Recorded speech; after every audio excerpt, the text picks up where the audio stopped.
News അപ്ഡേറ്റ്സിൽ ആദ്യം ദുഃഖകരമായ വാർത്തയിലേക്കാണ്. നടി ശരണ്യ അന്തരിച്ചു. തിരുവനന്തപുരത്തെ സ്വകാര്യ ആശുപത്രിയിലായിരുന്നു അന്ത്യം സംഭവിച്ചത്. അർബുദം ബാധിച്ച് ദീർഘനാളായി ചികിത്സയിലായിരുന്നു.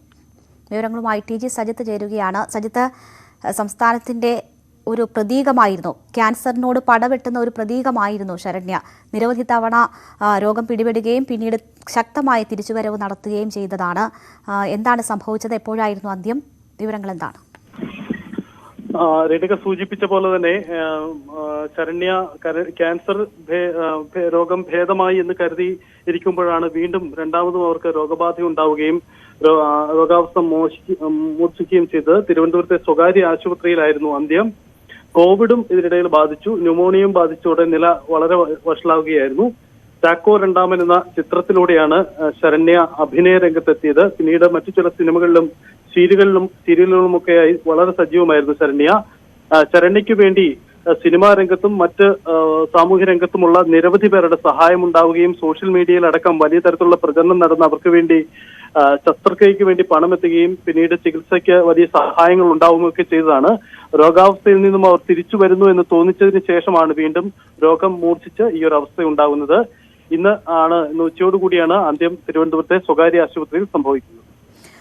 ഇപ്പോൾ കോവിഡ് പോസിറ്റീവ് തന്നെ ആയിരുന്നോ സജിത്ത്? അങ്ങനെയാണെങ്കിൽ പ്രോട്ടോകോളൊക്കെ ബാധകമാകും ഈ സംസ്കാരം ഉൾപ്പെടെയുള്ള കാര്യങ്ങൾക്ക് എന്നാണോ മനസ്സിലാകുന്നത്?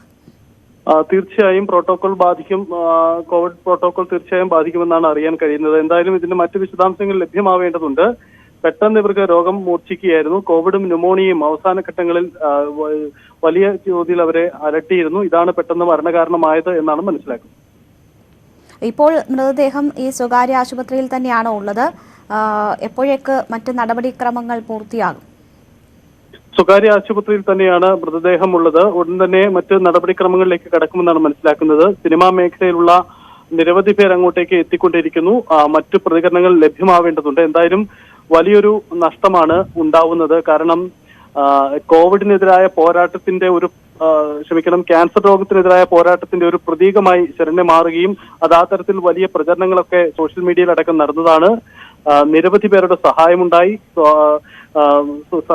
സിനിമാ മേഖലയിലുള്ളവരും മറ്റ് പൊതുരംഗത്തുള്ളവരുമൊക്കെ ഇവരുടെ ശരണ്യയുടെ ചികിത്സയ്ക്ക് വേണ്ടി ഒന്നിച്ചു നിന്നു. അങ്ങനെ വലിയ ഇടപെടലുകളൊക്കെ പലതരത്തിലും ഉണ്ടായതാണ്. അതിനുശേഷമാണ് ഇപ്പോൾ ഈ ദുഃഖകരമായ വാർത്ത വരുന്നത്.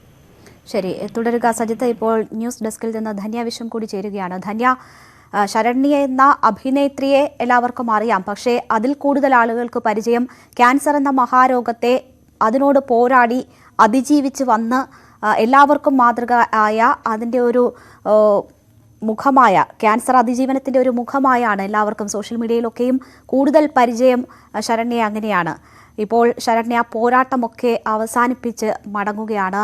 ഈ അവസാന കാലഘട്ടവും പിന്നീട് രോഗം സ്ഥിരീകരിച്ച സാഹചര്യവും ഒക്കെ എങ്ങനെയാണ്?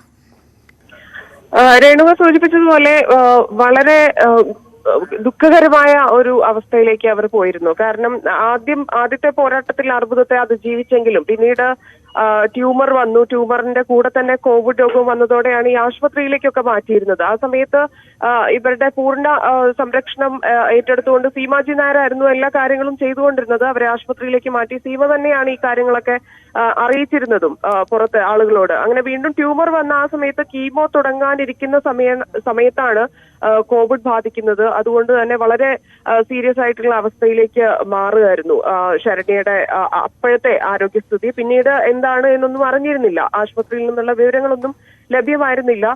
എങ്ങനെ ഇതിനെ തരണം ചെയ്യും എന്നൊക്കെ സീമാജി നായരോട് സംസാരിച്ചപ്പോൾ ആ സമയത്ത് അവർ വലിയ ആശങ്ക പങ്കുവെക്കുകയും ചെയ്തിരുന്നു. 11ാമത്തെ സർജറി കഴിഞ്ഞതോടെയാണ് ശരണ്യയ്ക്ക് വീണ്ടും പ്രശ്നങ്ങൾ ഉണ്ടായത്. അതായത് പിന്നീട് ബോഡി റിയാക്ട് ചെയ്യുന്ന ആ അവസ്ഥയിൽ നിന്നൊക്കെ മാറി പൂർണ്ണമായും അവശയായ ആ സ്ഥിതിയിലേക്ക് വരികയും അതിനുശേഷം ഈ സ്പൈനൽ കോഡിലേക്ക് അസുഖം എത്തി.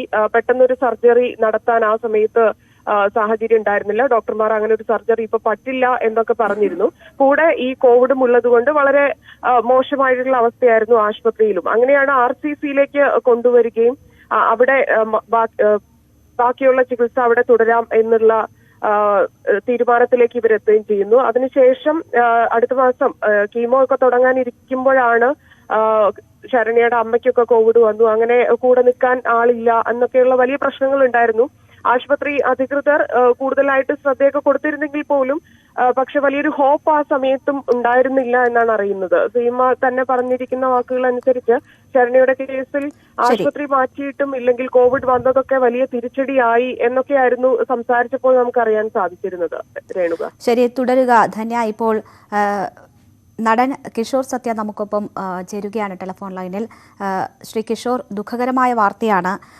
നമുക്ക് നടി ശരണ്യ എന്നതിനേക്കാൾ അപ്പുറം അർബുദത്തോട് പൊരുതിയ അതിജീവനത്തിൻ്റെ പ്രതീകമായ ശരണ്യയാണ് നമ്മൾ കൂടുതലായും അറിഞ്ഞിട്ടുള്ളത്.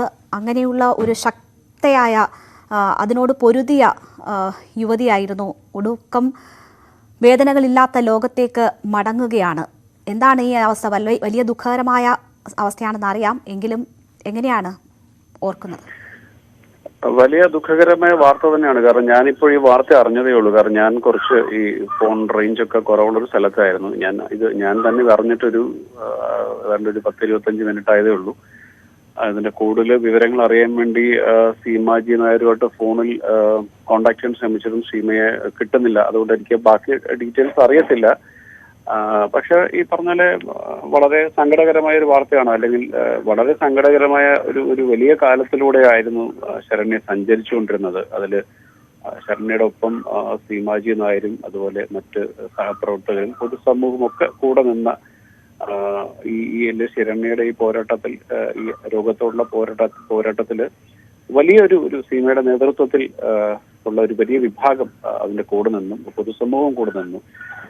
പക്ഷെ ആ പോരാട്ടത്തിന്റെ, നിങ്ങൾ പറഞ്ഞ പോലെ അതിന്റെ ഒരു അവസാന ഘട്ടത്തിൽ എത്തിയിരിക്കുമ്പോൾ തീർച്ചയായിട്ടും വേദനാജനകമായ ഒരു കാര്യമാണ്. പക്ഷെ വേദനകളില്ലാത്ത മറ്റൊരു ലോകത്തിലേക്ക് ശരണ്യ പോകുന്നു എന്നൊരു ഇന്റർപ്രിട്ടേഷൻ കൂടെ നമുക്കതിന് നൽകാവുന്നതാണ്. ശ്രീ കിഷോർ, 11 ശസ്ത്രക്രിയകളാണ്. അത് നേരിടുക എന്ന് പറയുന്നത് തന്നെ, ആ മനസാന്നിധ്യം തന്നെ, അത് ഓരോ ശസ്ത്രക്രിയ കഴിയുമ്പോഴും ഓരോ തിരിച്ചുവരവിലും കൂടുതൽ ശക്തയായി മാധ്യമങ്ങളോട് പ്രതികരിക്കുമ്പോൾ, അല്ലെങ്കിൽ താൻ സർവൈവ് ചെയ്യും എന്ന പ്രതീക്ഷ കൈവിടാതെ, അല്ലെങ്കിൽ ശുഭപ്രതീക്ഷ വെച്ചുകൊണ്ടുള്ള പ്രതികരണങ്ങളുമൊക്കെ മുന്നിൽ നിൽക്കുകയാണ്. ഈ അവസാന ഘട്ടത്തിൽ കോവിഡാണോ വില്ലനായിരിക്കുന്നത്? എപ്പോഴാണ് ഏറ്റവും ഒടുവിലായി കാണുകയോ സംസാരിക്കുകയോ ഒക്കെ ചെയ്തത്?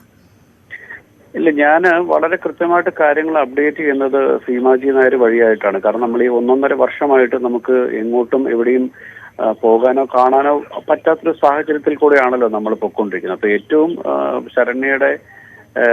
ശരണ്യയെ പറ്റി ഏറ്റവും കൂടുതൽ അറിയാവുന്നതും അല്ലെങ്കിൽ ശരണ്യയെ പറ്റി ഏറ്റവും കൂടുതൽ പറയാവുന്ന ഒരാൾ സീമാജി നായരാണ്. അപ്പൊ സീമാജി നായരുമായിട്ട് നമ്മൾ നിരന്തരം ഈ കാര്യങ്ങൾ അറിയിക്കുകയും അപ്ഡേറ്റ് ചെയ്യുകയും ചെയ്യുന്നുണ്ട്. ഇപ്പൊ കോവിഡ് വളരെ ഏതാണ്ട് 2 മാസത്തോളം PRS ഹോസ്പിറ്റലിൽ അഡ്മിറ്റ് ആയിരുന്നു. അതിനുശേഷം സീമയോട് സംസാരിക്കുന്ന വീട്ടിലേക്ക് ഡിസ്ചാർജ് ചെയ്ത ഒരു വാർത്തയൊക്കെ പറഞ്ഞു. അതിനുശേഷം വീണ്ടും ഞാൻ മനസ്സിലാക്കുന്നത് സോഡിയം ലെവല് കുറഞ്ഞതിനെ തുടർന്നാണ് വീണ്ടും ആശുപത്രിയിൽ ചെയ്തത്. ഇത്രയും അപ്ഡേറ്റ്സ് ആണ് ഉള്ളത്. പക്ഷെ നമുക്ക് പലപ്പോഴും ആശുപത്രിയിൽ പോകാൻ സാധിക്കില്ലല്ലോ. ഇപ്പം സീമ വഴി കിട്ടുന്ന കൃത്യമായ അപ്ഡേറ്റുകളാണ് നമ്മുടെ പക്കലുള്ളത്. ഇന്നിപ്പം ഈ മരണത്തെ പറ്റിയുള്ള കൂടുതൽ വിവരങ്ങൾ പോലും സീമയിൽ നിന്ന് അറിയാൻ സാധിക്കുന്നുള്ളൂ. സീമയെ വിളിച്ച് കിട്ടാത്തതുകൊണ്ട് എനിക്ക് എന്റെ ബാക്കി കാര്യങ്ങൾ അറിയില്ല.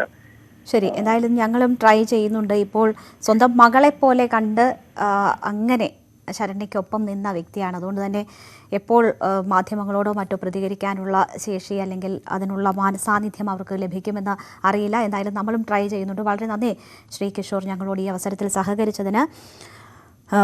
ബ്രെയിൻ ട്യൂമറിനോട് പൊരുതി അതിജീവനത്തിൻ്റെ പ്രതീകമായ നടിയാണ് ശരണ്യ. വിട്ടുപിരിഞ്ഞിരിക്കുകയാണ് ഇപ്പോൾ നമുക്കൊപ്പം സംവിധായകൻ മധുപാൽ ചേരുകയാണ്. ശ്രീ മധുപാൽ, ശരണ്യ എന്ന നടി, അതിജീവനത്തിൻ്റെ പ്രതീകമായ ശരണ്യ, ഏതായാലും വേദനകളില്ലാത്ത ഒരു ലോകത്തേക്ക് ശരണ്യ മടങ്ങുകയാണ്. എങ്ങനെയാണ് ഈ അവസരത്തിൽ അവരുടെ ഈ രോഗത്തോടുള്ള പോരാട്ടത്തെ ഓർക്കുന്നത്? ഞാന് ആ കുട്ടി എനിക്ക് വളരെയധികം സ്നേഹത്തോടു കൂടി തന്നെ ഓർക്കാൻ കഴിയുള്ളൂ. കാരണം എന്റെ ആദ്യത്തെ സംവിധാന സംരംഭമായ തലപ്പാവില് ആ കുട്ടി അഭിനയിച്ചിട്ടുണ്ട്. അന്ന് മുതൽ ഉള്ളൊരു സ്നേഹം ഉണ്ട്. കാരണം വെച്ച് കഴിഞ്ഞാൽ അത്രമേൽ സിനിമയോട് പാഷനുണ്ട്, അഭിനയത്തോട് പാഷനുണ്ട്. ശരിക്കും അഭിനയിക്കണമെന്ന് അതിനകത്തൊരു കൃത്യമായ അവരുടേതായ ഒരു ഇടം കണ്ടെത്തണം, അതിനുള്ള ഒരു പേരുണ്ടാവണമെന്ന് ആഗ്രഹിച്ചിട്ടുള്ള ഒരു പെൺകുട്ടിയാണ്. പക്ഷേ ആ സിനിമ കഴിഞ്ഞ് കുറച്ചു നാൾ കഴിഞ്ഞതിന് ശേഷമാണ് ഞാൻ രോഗമാണെന്നുള്ളത് അവർക്ക് രോഗം ബാധിച്ചു എന്നുള്ളത് ഞാൻ കേൾക്കുന്നത് ഒരു വലിയ സങ്കടമാണ്. ഒരർത്ഥത്തിൽ വലിയ സങ്കടം തന്നെയാണ് ശരണ്യെ പോലൊരു പെൺകുട്ടിയുടെ വിയോഗം. പക്ഷേ ഞാനതിനെ സങ്കടമായിട്ട് തന്നെ കാണണമെന്നില്ല. കാരണം വെച്ച് കഴിഞ്ഞാൽ ഇത്തരമൊരു രോഗത്തെ അതിജീവിക്കാനുള്ള അവരുടെ ഒരു മനസ്സും ധൈര്യവും ഉണ്ടായിരുന്നു. എന്ത് തന്നെ വന്നാലും ഞാൻ അതിനെ നേരിടുമെന്ന് പറയുന്ന തരത്തിലേക്കുള്ള ഒരു ശ്രമം ആ കുട്ടിയുടെ ഭാഗത്തുണ്ടായിട്ടുണ്ട്. കാരണം നമ്മൾ എത്രമാത്രം സ്നേഹത്തോടുകൂടി എല്ലാവരോടും വളരെയധികം ചിരിച്ചുകൊണ്ടല്ലാതെ ഒരിക്കൽ പോലും എന്ത് പ്രശ്നമുണ്ടായ പോലും ചിരിച്ചുകൊണ്ടല്ലാതെ ആ കുട്ടിയെ കാണാൻ പറ്റില്ല എന്നുള്ളതായിരുന്നു. കാരണം അത്രമേൽ സ്നേഹമുള്ള ഒരാളുടെ വിയോഗമാണ് ഈ. പക്ഷെ ഒരർത്ഥത്തിൽ പറഞ്ഞു കഴിഞ്ഞാൽ വേദനകളില്ലാത്തൊരു ലോകത്തിലേക്ക് അവര് യാത്ര ആയി എന്ന് പറയുന്നത് തന്നെയാണ് ശരിയായ ഒപ്പം ഈ ശരണ്യയുടെ കാര്യം ഓർക്കുമ്പോൾ തന്നെ നമുക്ക് മുന്നിലെത്തുന്ന മറ്റൊരു മുഖമാണ് സീമാജി നായരുടേത്. ഒപ്പം ഈ മേഖലയിലെ അഭിനയ രംഗത്തെ, ഈ സിനിമാ സീരിയൽ രംഗത്തെ നിരവധി പേരുടെ ഒരു കൂട്ടായ്മ ശരണ്യയുടെ ചികിത്സയ്ക്കായും മറ്റും ഉണ്ടാവുകയും അവരത് കൃത്യമായി തന്നെ 11 ശസ്ത്രക്രിയയെ ആ കുട്ടി അവർ നേരിട്ടു, അതിനൊപ്പം നിൽക്കുകയും അതിൻ്റെ എല്ലാവിധ കാര്യങ്ങളും നോക്കുകയും ഒക്കെ ചെയ്തു. ആ ഒരു കൂട്ടായ്മയെ എങ്ങനെയാണ് കാണുന്നത്? ഞാൻ അതിനകത്ത് ഏറ്റവും വലിയ കാണുന്നത് സീമാജി നായർ എന്ന് പറയുന്ന ഒരു വ്യക്തി ശരണ്യക്ക് വേണ്ടി അക്ഷരാർത്ഥത്തിൽ നിന്നു എന്നുള്ളത് സീമ മാത്രമല്ല, സീമ സുരുക്കൂട്ടിയ ഒരു ഗ്രൂപ്പ് ഓഫ് ആക്ടേഴ്സ്, ഒരു സിനിമ ഇൻഡസ്ട്രി മൊത്തം അല്ലെങ്കിൽ ടെലിവിഷൻ ഇൻഡസ്ട്രി മൊത്തം ഈ ശരണ്യക്ക് വേണ്ടി നിന്നു എന്ന് പറയുന്നത് നിസ്സാരമായ ഒരു കാര്യമല്ല. കാരണം ഞാൻ അതിനെ വളരെ അധികം നന്ദിയോടുകൂടി തന്നെയാണ് സ്മരിക്കുന്നത്. കാരണം സീമയെ പോലൊരു വ്യക്തി, സീമയോടാണ് നന്ദി പറയേണ്ടത്. സീമയെ പോലൊരു വ്യക്തി ഉണ്ടായത് തന്നെയാണ് ശരണ്യ ഇത്രയും നാൾ എല്ലാ പ്രശ്നങ്ങളെയും അതിജീവിച്ചു കൊണ്ടുനിന്നത് എന്ന് ഞാൻ കരുതുന്നുണ്ട്. വളരെ നന്ദി ശ്രീ മധുപാൽ, ഞങ്ങളോട് ഈ അവസരത്തിൽ സഹകരിച്ചതിന്. എന്തായാലും 11 ശസ്ത്രക്രിയയ്ക്കാണ് ശരണ്യ വിധേയയായത്. ഓരോ ശസ്ത്രക്രിയയ്ക്കും ശേഷം ജീവിതത്തിലേക്കുള്ള തിരിച്ചുവരവ് കൂടുതൽ ആത്മവിശ്വാസത്തോടെ, ധൈര്യത്തോടെ ആയിരുന്നു. അത് എല്ലാവർക്കും പ്രചോദനം നൽകുന്നതായിരുന്നു. അങ്ങനെ അതിജീവനത്തിൻ്റെ ഒരു പ്രതീകം തന്നെയാണ് നമ്മെ വിട്ടുമറിയുന്നത്. മെയ് 23-ന് ശരണ്യയ്ക്ക് കോവിഡ് ബാധിച്ചു. അതിനെ തുടർന്നാണ് രോഗം മൂർച്ഛിക്കുകയും ആശുപത്രിയിൽ പ്രവേശിപ്പിക്കുകയും ചെയ്തത്. എന്തായാലും ഇപ്പോഴും കോവിഡ് പോസിറ്റീവ് ആയിരുന്നു എന്ന തരത്തിലുള്ള വിവരങ്ങൾ കൂടി വരുന്നുണ്ട്. എന്തായാലും കോവിഡ് ഒരു വില്ലനായി മാറുന്ന ഒരു സാഹചര്യം ശരണ്യയെ സംബന്ധിച്ചും കൂടി ഉണ്ട് എന്നാണ് മനസ്സിലാകുന്നത്. ധന്യ കൂടുതൽ വിവരങ്ങളുമായി നമുക്കൊപ്പം വീണ്ടും ചേരുകയാണ്. ധന്യ, കോവിഡ് ഒരുപാട് പേരുടെ, പ്രമുഖരുടെ ഒക്കെയും ജീവിതം കവർന്നിട്ടുണ്ട്. ശരണ്യയുടെ കാര്യത്തിലും ശരണ്യ ഗുരുതരമായി രോഗബാധിതയായിരുന്നു, ചികിത്സയിലായിരുന്നു. പക്ഷേ ഓരോ തവണയും അതിജീവനത്തിൻ്റെ പാതയിലായിരുന്നു. അതിനുള്ള ധൈര്യവും മനസാന്നിധ്യവും അവർ പ്രകടിപ്പിക്കുകയും ചെയ്തു. ശരണ്യയുടെ കാര്യത്തിലും കോവിഡാണ് ഒരു പരിധിവരെ വില്ലൻ എന്ന് നമുക്ക് പറയാമോ? രേണുക, അങ്ങനെ പറയേണ്ടി വരും. കാരണം മെയ് 23-ന്, നേരത്തെ രേണുക സൂചിപ്പിച്ച പോലെ 23-ാം തീയതിയാണ് തിരുവനന്തപുരത്ത് ഒരു സ്വകാര്യ ആശുപത്രിയിൽ കോവിഡ് ആയിട്ട് ശരണ്യ അഡ്മിറ്റ് ചെയ്യുന്നത്. അപ്പം അതിനുശേഷം അസുഖം വളരെ ഗുരുതരമായ സാഹചര്യത്തിലായിരുന്നു. ഉടൻ വെന്റിലേറ്ററിലേക്കൊക്കെ മാറ്റിയ ഒരു സ്ഥിതി ഉണ്ടായിരുന്നു. ICUലായിരുന്നു ഒരുപാട് ദിവസം ഉണ്ടായിരുന്നത്. അപ്പം വെന്റിലേറ്റർ ICU ശരണ്യ ഒരുപാട് ദിവസം കിടന്നു എന്നാണ് നമുക്ക് അറിയാൻ സാധിച്ചത്. കഴിഞ്ഞ മാസം 10-ാം തീയതിയാണ് ഈ കോവിഡ് നെഗറ്റീവ് ആയത്. പക്ഷെ അതിനുശേഷം റൂമിലേക്കൊക്കെ മാറ്റിയിരുന്നെങ്കിലും പനി വീണ്ടും കൂടുമായിരുന്നു. അതിനുശേഷം ഈ പോസ്റ്റ് കോവിഡിന്റെ പനിയൊക്കെ വന്നു. വീണ്ടും വെന്റിലേറ്ററിലൊക്കെ മാറ്റേണ്ട അവസ്ഥ വന്നപ്പോൾ ഡോക്ടർമാർക്ക് തന്നെ എന്താണ് ചെയ്യുക? കാരണം പലതരത്തിലുള്ള അസുഖങ്ങൾ ഫേസ് ചെയ്യുന്ന ആളായതുകൊണ്ട്, ട്യൂമറൊക്കെ ഉള്ളതുകൊണ്ട് എല്ലാ രീതിയിലുമില്ല. അപ്പം ICU വെന്റിലേറ്ററിലാക്കുമ്പോൾ പോലും വളരെ റിസ്ക് ആണ് എന്നുള്ള രീതിയിലൊക്കെ നമുക്ക് അറിയാൻ സാധിച്ചിരുന്നു ആ സമയത്ത്. അതിനുശേഷമാണ് ഈ ഗുരുതരമായിട്ടൊരു പ്രതിസന്ധിയിലേക്ക് പോയത്. കാരണം അതിന്റെ ഇടയിൽ വായിലൂടെയുള്ള ശ്വാസം കൊടുക്കുന്നതിലൊക്കെ വളരെ ബുദ്ധിമുട്ടുണ്ടായി. അപ്പോൾ ഈ കഫം തുപ്പാൻ കഴിയാത്ത അവസ്ഥ, അങ്ങനെയൊക്കെ വന്നപ്പോൾ ഈ ഓക്സിജൻ നൽകുന്ന കാര്യത്തിലൊക്കെ ബുദ്ധിമുട്ടുണ്ടായി. അത് പിന്നീട് വളരെ സീരിയസ് ആവുകയും ഈ കഫം പുറത്തേക്ക് എടുക്കാൻ കഴിയാതെ അങ്ങനെ ഒന്നിനു പുറകെ ഒന്നായിട്ട് വളരെ ഗുരുതരമായ അവസ്ഥയിലൂടെയാണ് ശരണ്യ പോയിട്ടുള്ളത് എന്നാണ് നമുക്ക് അറിയാൻ സാധിച്ചത്. വിവരങ്ങൾ നൽകിയത്. എന്തായാലും രണ്ട് മാധ്യമങ്ങളെ കാണുകയാണ് തത്സമയം. In Tamil Nadu and Assam, we won two MLAs, in Assam we won one. And post-elections also there are challenges that will have to be undertaken there. So those have also been discussed, and now the state committees will work out to implement these decisions in the post-election situation in these states. As far as the political developments are concerned, the main issue is the fact that COVID pandemic continues to take its toll. Disturbing fact is that the last week we were told that the cases, infections are on the rise again, and though the second wave seems to have passed, but it has not ended. And there is a very, very strong possibility of all scientists suggesting the outbreak of a third wave, which they say can happen between the end of August and November. Now, in order to protect ourselves from a more catastrophic third wave, what is needed is large-scale vaccination.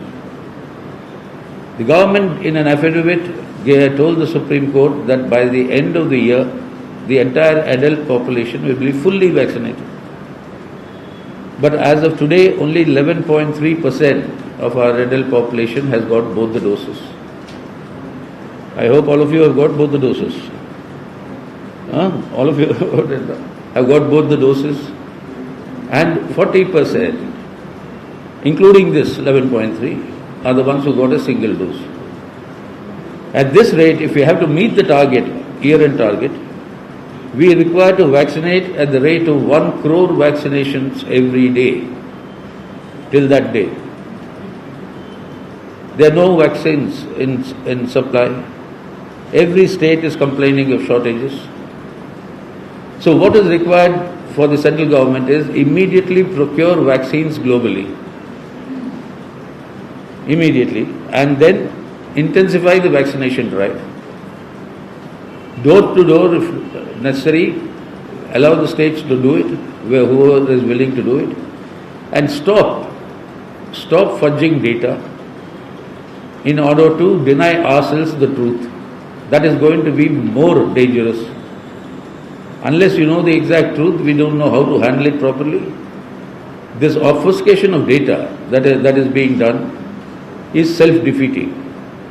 And that is what they should stop and immediately intensify the vaccination drive.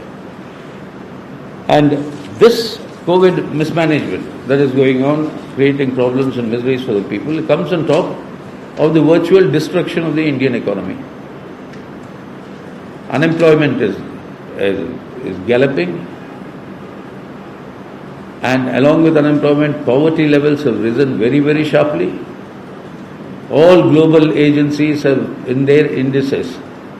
On their index, India's poverty graph is going up alarmingly. And this comes along with high degree of joblessness and low incomes. And on top of that is this runaway inflation. Now all this put together is not only compounding the misery of the people, but it is also deepening economic recession. As people spend less, the economy further shrinks. Because unless there is demand in the economy, there cannot be any revival. കേന്ദ്ര committee യോഗത്തിന് ശേഷം സീതാറാം യെച്ചൂരി മാധ്യമങ്ങളെ കാണുകയായിരുന്നു. കേന്ദ്രത്തിന്റെ vaccine നയത്തിനെതിരെയുള്ള വിമർശനമാണ് അദ്ദേഹം ഇപ്പോൾ ഉന്നയിക്കുന്നത്. 11.3% പേർക്ക് മാത്രമാണ് 2 ഡോസ് നൽകാൻ കഴിഞ്ഞത്. കൂടുതൽ വാക്സിൻ സംഭരിക്കേണ്ടതിന്റെ ആവശ്യകത തുടങ്ങിയ വിഷയങ്ങളിലേക്ക് ശ്രദ്ധ ക്ഷണിക്കുകയായിരുന്നു അദ്ദേഹം. മറ്റു വാർത്തകളിലേക്ക്. സ്കൂളുകൾ തുറക്കുന്നത് സംസ്ഥാനങ്ങൾക്ക് തീരുമാനിക്കാമെന്ന് കേന്ദ്ര സർക്കാർ. രാജ്യത്തെ വിദ്യാഭ്യാസ സ്ഥാപനങ്ങളെ കോവിഡ് തകിടം മറിച്ചെന്ന് കേന്ദ്ര വിദ്യാഭ്യാസ മന്ത്രി ലോക്സഭയിൽ അറിയിച്ചു. പ്രാദേശിക നിയന്ത്രണങ്ങളെ ആശ്രയിച്ച് സ്കൂളുകൾക്ക് പ്രവർത്തിക്കാം. ഇക്കാര്യത്തിൽ കേന്ദ്ര സർക്കാർ നേരത്തെ നിലപാട് വ്യക്തമാക്കിയിട്ടുണ്ടെന്നും മന്ത്രി ധർമ്മേന്ദ്ര പ്രധാൻ ലോക്സഭയിൽ പറഞ്ഞു. KP അഭിലാഷ് വിവരങ്ങളുമായി ചേരുകയാണ്. അഭിലാഷ്, കോവിഡ് അതിന്റെ ശക്തി കുറഞ്ഞിട്ടില്ല എങ്കിൽ പോലും സ്കൂളുകൾ തുറക്കുന്നതിലേക്ക് കാര്യങ്ങൾ എത്തുകയാണ്. കേന്ദ്ര സർക്കാർ അതിന് സംസ്ഥാനങ്ങളെ ചുമതലപ്പെടുത്തിയിരിക്കുന്നു തീരുമാനമെടുക്കാൻ. എന്തൊക്കെയാണ് ഇന്ന് സഭയിൽ മന്ത്രി വ്യക്തമാക്കിയത്? രേണുക, പാർലമെന്റ് അംഗത്തിന്റെ ചോദ്യത്തിനുള്ള മറുപടിയിലാണ് ധർമ്മേന്ദ്ര പ്രധാൻ ഇത്തരത്തിൽ പ്രസ്താവന നടത്തിയിട്ടുള്ളത്. എന്നാൽ നേരത്തെ തന്നെ രാജ്യത്തെ പല സംസ്ഥാനങ്ങളിലും സ്കൂളുകൾ തുറന്ന് പ്രവർത്തനം ആരംഭിച്ചിട്ടുണ്ട്. പഞ്ചാബ്, ഉത്തരാഖണ്ഡ്, ജാർഖണ്ഡ് സംസ്ഥാനങ്ങളിൽ ഓഗസ്റ്റ് 2 മുതൽ സ്കൂളുകൾ തുറന്നിരുന്നു. കാരണം കോവിഡ് മാനദണ്ഡങ്ങൾ പിന്നീട് അൺലോക്ക് നടപടികളുടെ ഭാഗമായി സംസ്ഥാനങ്ങൾക്ക് തീരുമാനമെടുക്കാം എന്നത് കേന്ദ്ര സർക്കാർ തന്നെ നേരത്തെ വ്യക്തമാക്കിയിരുന്നതാണ്. ഓരോ സംസ്ഥാനത്തെയും കോവിഡിന്റെ പശ്ചാത്തലത്തിൽ അതാത് സർക്കാരുകൾക്ക് വിദ്യാഭ്യാസ സ്ഥാപനങ്ങൾ തുറക്കുന്നതും ഒപ്പം ഏതൊക്കെ കാറ്റഗറിയിൽപ്പെട്ട കുട്ടികളുടെ സ്കൂളുകളാണ് തുറക്കേണ്ടത് എന്നതുൾപ്പെടെയുള്ള കാര്യങ്ങളിൽ തീരുമാനമെടുക്കുവാനുള്ള അധികാരം നേരത്തെ തന്നെ സംസ്ഥാനങ്ങൾക്ക് നൽകിയിരുന്നു. അതിൽ കുറച്ചുകൂടി വ്യക്തത വരുത്തിയിരിക്കുകയാണ് ഇപ്പോൾ കേന്ദ്ര സർക്കാർ. ഇക്കാര്യത്തിൽ നേരത്തെ തന്നെ നിലപാട് അറിയിച്ചിട്ടുണ്ട് എന്ന കാര്യവും മന്ത്രി സഭയെ അറിയിച്ചു. KP അഭിലാഷാണ് വിവരങ്ങൾ നൽകിയത്. അതേസമയം തന്നെ കേരള നിയമസഭയിലും സ്കൂളുകൾ തുറക്കുന്നത് ചർച്ചയായി. സംസ്ഥാനത്തെ സ്കൂളുകൾ തുറക്കാൻ തയ്യാറെന്ന് സർക്കാർ അറിയിച്ചു. വിദ്യാഭ്യാസ മന്ത്രി വി ശിവൻകുട്ടി നിയമസഭയിലാണ് സ്കൂളുകൾ തുറക്കാൻ തയ്യാറെടുക്കുന്നു എന്ന് അറിയിച്ചത്. എന്നാൽ വിദ്യാർത്ഥികൾക്ക് വാക്സിൻ നൽകാനാവാത്തതും ഉയർന്ന കോവിഡ് നിരക്കും ഇക്കാര്യത്തിൽ ആശങ്ക സൃഷ്ടിക്കുന്നുണ്ട്. തമിഴ്നാട് അടക്കമുള്ള അയൽ സംസ്ഥാനങ്ങൾ സ്കൂളുകൾ തുറക്കാൻ ആരംഭിക്കുന്നതാണ് കേരളത്തിനും ഇത്തരം ചർച്ചകൾക്ക് തുടക്കമിടാൻ കാരണം. പക്ഷേ സംസ്ഥാനത്തിന് മുന്നിൽ നിരവധി കടമ്പകളുണ്ട്. കോവിഡ് വ്യാപന നിരക്ക് കുറയണം, വാക്സിനേഷൻ ഇനിയും മുന്നോട്ട് പോകണം. സർ, കുട്ടികളുടെ വാക്സിൻ നമുക്ക് കൊടുക്കേണ്ടതായിട്ടുണ്ട്. കുട്ടികൾക്ക് അത് ഏറ്റവും പ്രധാനപ്പെട്ട ഒരു കാര്യമാണ്. അത് കേന്ദ്ര ഗവൺമെന്റ് പ്രോട്ടോകോൾ ഉണ്ട്, സംസ്ഥാന ഗവൺമെന്റ് പ്രോട്ടോകോൾ ഉണ്ട്. മുഖ്യമന്ത്രി വളരെ ജാഗ്രതയോടെ ഈ കാര്യം ശ്രദ്ധിക്കുന്നുണ്ട്. നമുക്ക് പൊതുവിൽ പിന്നെ കേന്ദ്ര ഗവൺമെന്റിന്റെയും മറ്റ് ഈ കോവിഡ് നിയന്ത്രണ ഏജൻസികളുടെയൊക്കെ തന്നെ അംഗീകാരം കിട്ടിയാൽ ആദ്യ അവസരത്തിൽ തന്നെ ഘട്ടം ഘട്ടമായി നമ്മുടെ സംസ്ഥാനത്തും സ്കൂളുകൾ തുറക്കുന്നതിനെ സംബന്ധിച്ചിടത്തോളം ആലോചിക്കുന്ന കാര്യം ഗവൺമെന്റ് പരിഗണനയിലുണ്ടെന്നുള്ള കാര്യം ഞാൻ ഇവിടെ സൂചിപ്പിക്കുകയാണ്. നിലവിലുള്ള ഡിജിറ്റൽ വിദ്യാഭ്യാസ രീതിയുടെ പരിമിതി നിയമസഭാംഗങ്ങൾ വലിയ ആശങ്കയെ ഉന്നയിച്ചു. ഇത് ശാശ്വത പരിഹാരമല്ലെന്ന് തന്നെയാണ് സർക്കാർ നിലപാടും.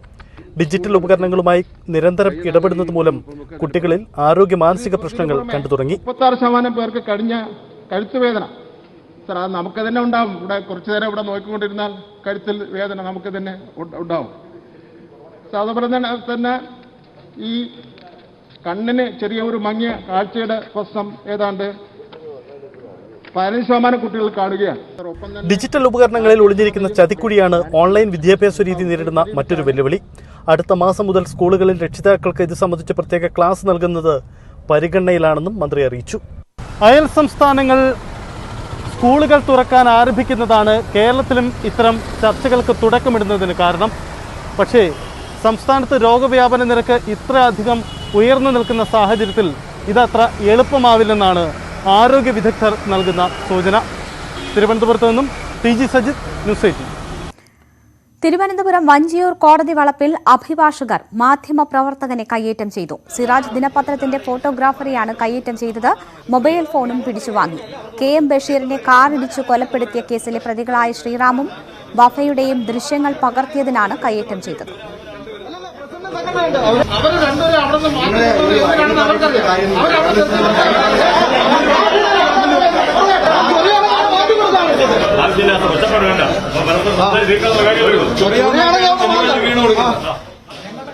SS ശരൺ വിവരങ്ങളുമായി ചേരുന്നു. ശരൺ, നേരത്തെയും വഞ്ചിയൂരിൽ കോടതി വളപ്പിൽ തന്നെ മാധ്യമപ്രവർത്തകർക്ക് അഭിഭാഷകരുടെ ഭാഗത്തു നിന്നും ആക്രമണം നേരിടേണ്ടി വരുന്ന സാഹചര്യം ഉണ്ടായിരുന്നു. ഇപ്പോൾ ഇന്നെന്താണ് സംഭവിച്ചത്? രേണുക, മാധ്യമപ്രവർത്തകനായിരുന്ന KM ബഷീറിനെ കാർ ഇടിച്ച് കൊലപ്പെടുത്തിയ കേസിലെ പ്രതികളായ ശ്രീറാം വെങ്കിട്ടരാമനും വഫ ഫിറോസും രാവിലെ കോടതിയിൽ ഹാജരായിരുന്നു.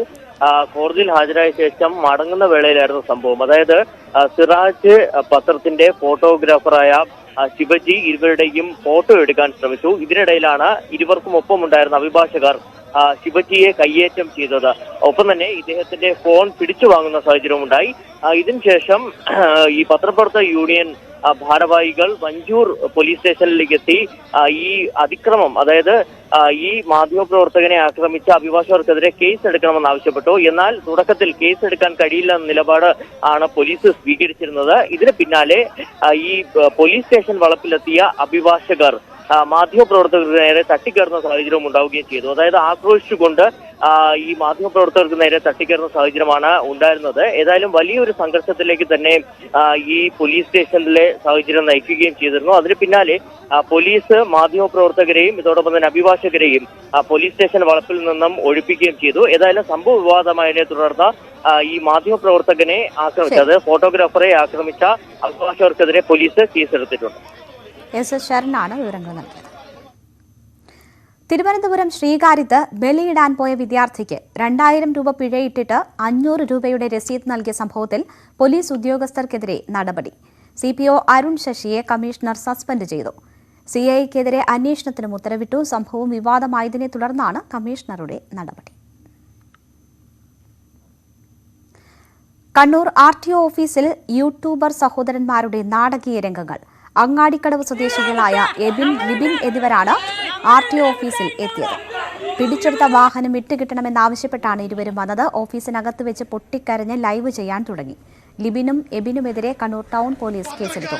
മോട്ടോർ വെഹിക്കിൾ എൻഫോഴ്സ്മെന്റ് ഓഫീസിന്റെ പ്രവർത്തനം തടസ്സപ്പെടുത്തിയെന്ന MVIയുടെ പരാതിയിലാണ് കേസെടുത്തത്.